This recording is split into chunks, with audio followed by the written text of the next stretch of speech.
नमस्कार, मी नीता देव. Barshi today YouTube चॅनलमध्ये आपणा सर्वांचे हार्दिक स्वागत. राज्याच्या राजकारणातील ज्येष्ठ नेते, माजी मंत्री आणि बार्शीचे लोकप्रिय आमदार दिलीप चोपल साहेब यांच्यासोबत आज आपण कर्मवीर डॉक्टर मामासाहेब जगदाळे यांच्या आठवणींना उजाळा देत आहोत. नमस्कार साहेब. नमस्कार. बार्शी टुडे मध्ये खूप खूप स्वागत आहे. थँक्यू. डॉक्टर कर्मवीर मामासाहेब जगदाळे यांच्याशी तुमचा संबंध एक विद्यार्थी म्हणून आला का, राजकीय कार्यकर्ता म्हणून आला का, सामाजिक कार्यकर्ते म्हणून आले, राजकीय नेते म्हणून आले? मामांच्या आणि तुमच्या सहवासाबद्दल तुम्ही नेहमी भाषणामध्ये त्यांचा उल्लेख करत असता. मामांची काठी खाल्ली आणि घडलो, तर काय सांगाल?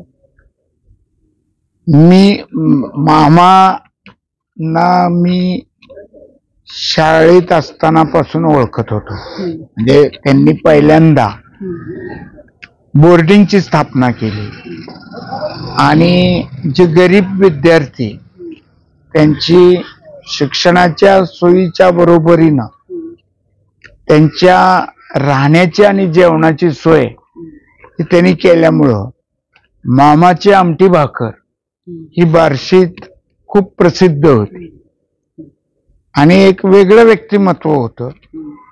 पण माझा डायरेक्ट त्यांच्याशी संबंध आला तो मी मॅट्रिक, त्यावेळेची 11वी मॅट्रिक होती, पास झाल्यानंतर मी शिवाजी कॉलेजमध्ये पीडीला म्हणजे पी डिग्रीला प्रवेश घेतला आणि तो प्रवेश घेतल्यानंतर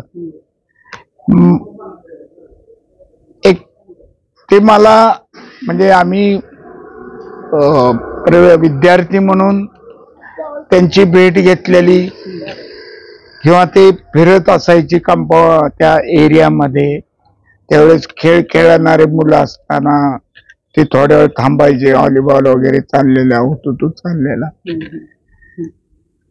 पण शिस्त जिथं बिघडेल तिथं मात्र त्यांना ते खपत नाही. आणि असंच एका व्हॉलीबॉल खेळताना मुलींचा क्लास चालू होता, म्हणजे मुलं मुली मिक्सच होते. मुली एका खिडकीला आणि एक प्लेयर सारखा बॉल त्या खिडकीकडे मारायचा मैदानात मारण्यापेक्षा. तिथे जाताना मामांच्या लक्षात आलं आणि त्यांनी त्याला बोलून तिथल्या तिथं काठीचे 2 झपके दिले. म्हणजे मारण्यापाठीमाग शिस्त लावणे आणि इतरांनी ती चूक परत करू नये हा एक उद्देश होता. अतिशय म्हणजे मामा स्वभावाने जरी कडक असले तरी ते काय असे हुकुमशाह वगैरे असली पद्धत नव्हती. मुलांचं पण ऐकून घ्यायचे, संवाद साधायचे, पण त्यांचा एक आदरयुक्त धाक होता सगळा. आणि त्यावेळेस आमचे प्रिन्सिपल सुपे सर होते. त्याचबरोबर आदरणीय श्रीधर पाटील आमच्या कॉलेजचे रजिस्ट्रार होते. बहुतांशी रजिस्ट्रार श्रीधर पाटील हे सर्व कारभार व्यवस्थित पाहायचे. आणि मामांचा अशा अनेक चांगल्या जोडलेल्या माणसांवर, चांगल्या माणसांवर विश्वास होता. आणि मुलं विद्यार्थी म्हणजे थोडंसं चुकणार वगैरे, पण ती चुकीला माफी पण असायची त्यांच्याकडे, पण ती जेन्युइन असली तर. असं मग आम्ही एक दिवस आमचे प्रिन्सिपल नंतर मला वाटतं त्यावेळेस सुपे नाही, आधी शिंदे सर होते, आणि त्यांनी मला म्हणले की आपल्या गॅदरिंगला आपण गदी माडकुळकरांना आणू प्रमुख पाहुणे म्हणून स्नेहसंमेलनाला. मी म्हणलं ठीक, चांगली गोष्ट आहे सर. म्हणले तुम्ही जाऊन परवानगी आणावं लागेल मामांची. आम्ही गेलो, मुलं 4-5 जण गेलो. मग मी मामांना सांगितलं की बाबा असं बी थोर साहित्यिक, कवी, चित्रपट कथा लेखक, गीतकार असे आहेत. तर आणि मला वाटतं त्यावेळेस आमदार पण होते ते गदी माडकुळ. मामाने लगेच होकार दिला आणि आम्ही त्यांना, मला आधी विचारलं, अरे सोपं ते दिसायला कसं आहे माणूस, म्हणजे आल्यावर हार घालायचा होता ना. अरे मग गाडीत न उतरल्यावर मग मी म्हणलं असं जाडजूड, असं भरपेट तब्येत आहे म्हणलं चांगली, आणि धोतर आणि शर्ट असतो म्हणलं त्यांचा. आम्ही कुर्डवाडीवर घेऊन कॉलेजला आलो, टायमिंग प्रमाणे परत इथं रेस्ट हाऊसला उतरले, तर मामांच्या हातात हार होता. आमच्या बरोबर आमचा एक मित्र तसाच गले लट्ट होता. तो गाडीतनं आधी उतरला. गाडीतनं आधी उतरल्यावर मामांनी त्यालाच हार घालायला लागले. मग तो म्हणायला लागला, मामा मी विद्यार्थी आहे, मी विद्यार्थी आहे.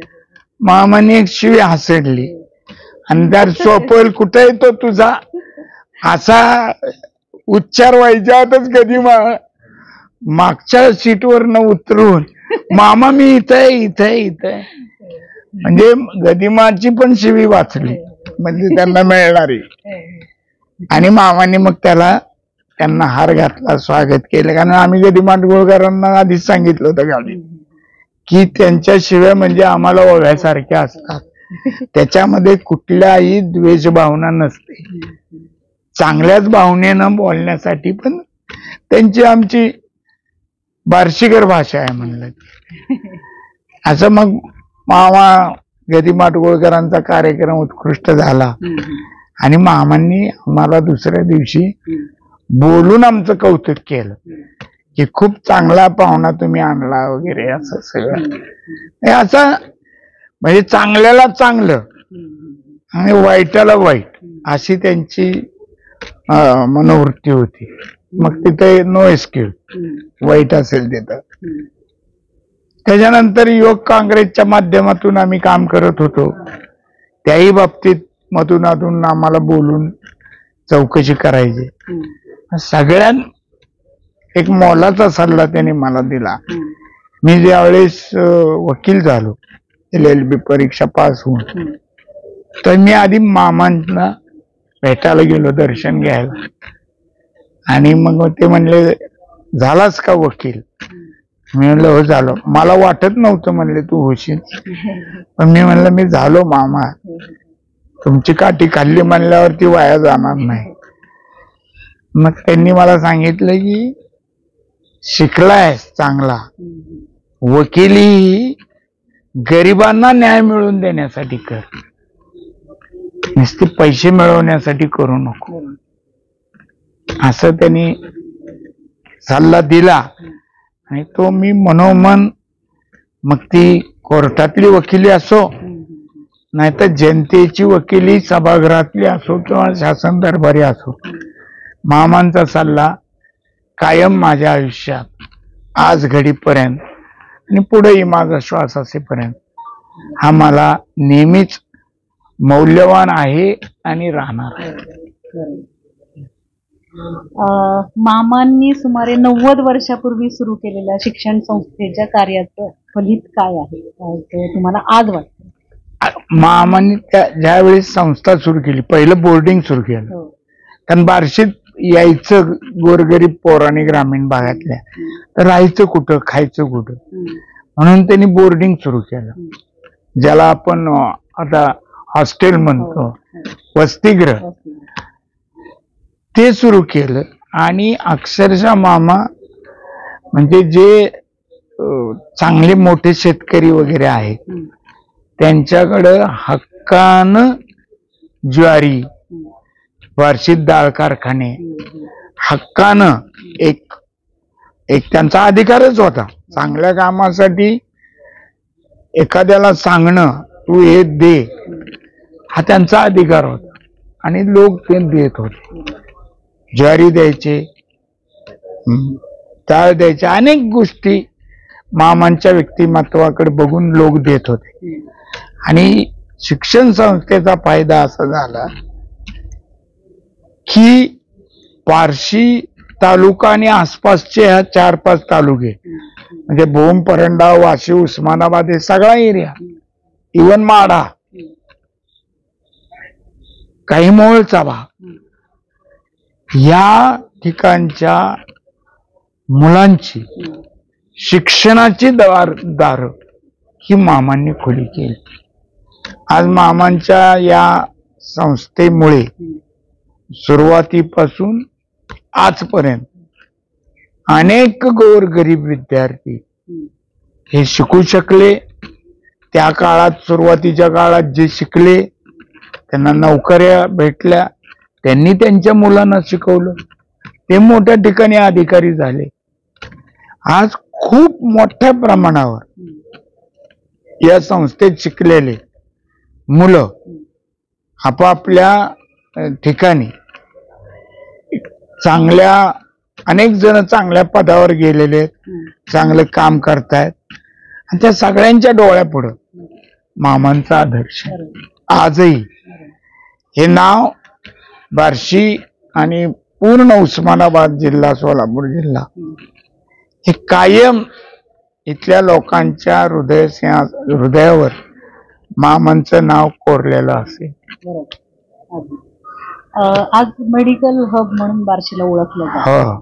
बार्शीतील आरोग्य सेवा क्षेत्रातील श्रेय जगदाळे मामा हॉस्पिटलला कसं देत आहे? म्हणजे मामांनी ज्यावेळेस शिक्षण संस्था आता झाली त्यावेळेस इथं डॉक्टर हिरेमठांचं हॉस्पिटल होतं खाजगी. डॉक्टर हिरेमठ सुद्धा अतिशय त्यागी आणि ज्याला आपण समाजकार्याची आवड असलेले होते.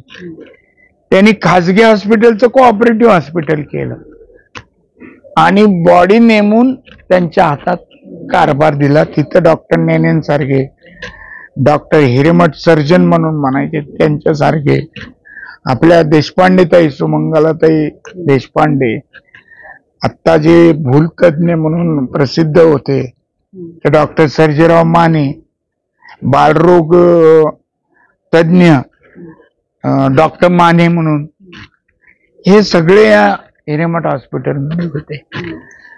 आणि एकच मोठं हॉस्पिटल आणि डॉक्टर वखाऱ्यांचं नगरपालिकेचं हॉस्पिटल, तेही गोरगरिबासाठी पूर्ण. डॉक्टर वखारे म्हणजे डायग्नोसिस मध्ये असं डायग्नोसिस मी बघितलंच नाही, इतके हुशार होते.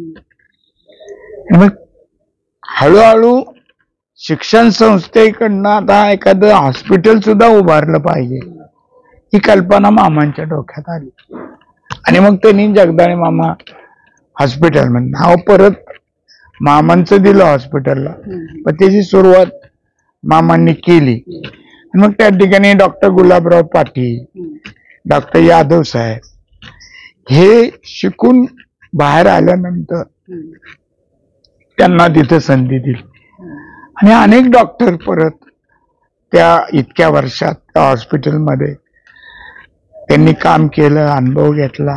आणि मग त्यांनी जसं जसं अनुभव होईल तसं अनेकांनी बाहेर जाऊन स्वतःची हॉस्पिटल उभं केली. त्यामुळे या एका संस्थेमधल्या काम केलेल्या अनेक डॉक्टरांच्या अनुभवामुळं अनेक हॉस्पिटल निर्माण झाली. आणि तो फायदा म्हणून बार्शी हब, मेडिकल हब जे झालं त्याचा मूळ पाया हा मामांचं हॉस्पिटल आणि डॉक्टर हिरेमठाचं कोऑपरेटिव्ह हॉस्पिटल. आजच्या शिक्षण संस्थांमधला ध्येयवाद लोप पावत चाललाय असं तुम्हाला वाटतंय का? आणि काय सांगाल त्याबद्दल? आता ध्येयवाद हा, जी व्यक्ती काम करते ती ध्येयवादी असेल तर ते संस्था ध्येयवादी उद्दिष्ट डोळ्यासमोर ठेवूनच काम करणार, त्या ध्येयाप्रमाणेच करणार किंवा त्यांच्यावर जे संस्कार आहेत त्याप्रमाणेच करणार. आता ज्यांच्या पुढं असं काही समाजसेवेचं किंवा शिक्षणात सेवेचं व्रत घेतलेलं कुठलं काही नसेल तर त्या माणसाच्या व्यक्ती तितक्या, प्रकृती त्याप्रमाणे. It varies from man to man असं म्हणतात, तसं होणार. तुम्ही सुद्धा अनेक शिक्षण संस्था चालकांना संस्था उभारण्यासाठी मदत केलेली आहे, तर काय सांगाल त्याबद्दल? मी काय माझं धोरणच मुळात निवडून आल्यानंतर असं होतं की जी व्यक्ती ज्या क्षेत्रात काम करू शकते किंवा करते किंवा करू पाहते आणि त्याची कॅपॅसिटी आहे त्याला त्या त्या ठिकाणी पाठिंबा देणे, मदत करणे, अडीअडचणी आल्या तर सोडवणे. त्यामुळं खूप शाळा ग्रामीण भागामध्ये खाजगी जे धोरण झाल्यानंतर शासकीय त्यांना शिफारस पत्र देऊन त्या मंजूर करून घेणं हे काम मी मोठ्या प्रमाणात केलं. आणि आज जवळजवळ 100-125 शाळा मी शिफारस करून अनेकांना, शाळा म्हणजे संस्था, त्या आता परत संस्था शाळा करत करत फुलफिलीत झालेल्या आहेत. आणि मी असं कोणाला आडवाआडवी केली नाही, तू संस्था चांगलं चालवशील एवढं. फक्त म्हणायचं तेवढंच की मामाचं जे धोरण होतं नोकरीला लावताना सुद्धा त्यांच्या संस्थेत गरिबाची शिकलेली मुलं हुडकून कामाला लावली नोकरीला. त्याचं कुठंतरी थोडंफार मी तुम्हाला मदत केली म्हणून माझ्या वतीने एवढीच तुम्हाला विनंती की एखाद दुसरं तरी गरिबाचं पोरग तिथं घ्या शिकल्यात. 122वी जयंती आहे मामांची, तर त्यानिमित्त आता तुम्ही मामांच्या सहवासात घडलेली आहात, तर इतर जे तरुण पिढी आपल्याला बघते तर काय सांगाल, काय संदेश आवाहन करा? मी तरुण पिढीला एवढंच सांगेन की मामांचं पुस्तक आमच्या इंगळे सरांनी पण खूप छान लिहिलेलं आहे, अनेकांनी लिहिलेलं आहे. एकदा मामांचा इतिहास समजून घेतला पाहिजे प्रत्येक बार्शीकर तालुक्यातल्या तरुणांनी. आणि एकदा ते कळलं, वाचलं, निश्चितपणानं पुढं कसं वागायचं हे मी सांगण्याची गरज राहणार नाही. निश्चित चांगलं वागतील. खूप छान, म्हणजे मामांच्या आठवणी आणि छान किस्से तुम्ही सांगितले. आणि दुसरं मला या निमित्तानं की मामा हे नगरपालिकेत नोकरी करत होते आणि नगरपालिकेत नोकरी करत असताना असं काहीतरी आपण चांगलं करावं म्हणून त्यांनी संस्थेची सुरुवात केली. आजकाल बघतो आपण थोड्या थोड्या कारणावरनं तरुण मुलं कुठं आई रागवलीन, वडील रागवलेन, मार्क कमी पडले, ह्याच्या लगेच नैराश्यामध्ये जातात. आत्महत्येचं प्रमाण हे चूक आहे. जन्म दिलाय आई वडिलांनी, आपल्यावर संस्कार केलेत, आपलं पालन पोषण केलं, आपल्याला जीवनात पुढे जाण्यासाठी हे सगळं त्यांनी स्वतः सोसून आपल्यासाठी केलेलं आहे. आणि मग सदा सर्व काळ काही चांगलाच काळ असतो असं नाही. उन्हाळा असतो, पावसाळा असतो, थंडी असते, उष्णता असते. त्या पद्धतीनं येईल त्याला धीरानं तोंड देण्याची शिकवण या महाराष्ट्रातल्या आणि जगा देशातल्या तरुणांना शिवाजी महाराजांनी दिले, छत्रपतींनी. ते एक व्यक्तिमत्व डोळ्यापुढे ठेवलं पाहिजे की कसल्या कठीण प्रसंगातून केवळ आई भावनेवरची श्रद्धा आणि आईचे वडिलांचे संस्कार या बळावर अशक्यप्राय वाटणारं स्वराज्य त्यांनी उभं केलं. तो एक आदर्श डोळ्यापुढे ठेवला. कुठलंही नैराश्य आलं, शिवाजी महाराजांच्या फोटोकडे बघून जर तुम्ही आत्मचिंतन केलं तर निश्चितपणानं पुढचा मार्ग सापडल्याशिवाय राहणार. खूप छान संदेश साहेबांनी दिलेला आहे. असं आत्महत्येपासून म्हणजे करू नका असा छान संदेश दिलेला आहे. आणि अशा सगळ्या व्यक्तिमत्वांचा आदर्श समोर ठेवून जीवन सुखी जगा. धन्यवाद. मामांची आठवणींना पुन्हा एकदा उजाळा मिळाला आणि तुमच्या रूपाने आमच्या समोर मामा उभे राहिले. नमस्कार.